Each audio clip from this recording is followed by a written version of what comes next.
Ukitaka kuvunjiana heshima na mtu awe jirani yako, alafu upige maendeleo, hata awe na upendo vipi, atabadilika. Kwa sababu wewe unaishi maisha ambayo yeye analala njaa, wewe unatoka na gari ya milioni 300, unaweka mafuta full tank, yeye hata dagaa wa kula hana. Kwa automatic tu ile roho ya Kaini inaamka. Na wengine wanachukiwa kwa uzuri wao tu. Kitakuwa kimalaya hiki.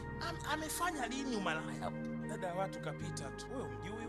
Saizi anaenda pesa 3. Wewe anaenda kujiuza huyo. Wewe unafikiri kila mtu ana kazi za mchana kama wewe? Kila mtu anataka aamke asubuhi. Wewe sio wana. Sasa wewe niambie, saizi saa 4 anaenda wapi? Anaenda airport huyo. Anafanya kazi airport. Huyo anafanya kazi airport. Wewe nenda posta, rudi saa 12. Yeye anafanya kazi airport. Ndege inaondoka saa 10 usiku. Unataka atoke saa ngapi? Atoke saa 12 asubuhi, ndege inaondoka saa 10 usiku. Lakini watu wana roho za Kaini, kuchukia watu tu. Mtu kapendeza zake, kavaa zake. Ona huyu hamna huyu. Hey, haya niambie saizi saa 10 ya usiku anatoka wapi?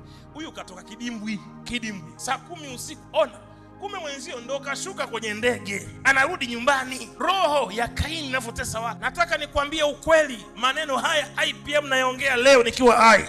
Ukitaka kupendwa kwenye hii dunia, anza wewe kupenda watu wengine.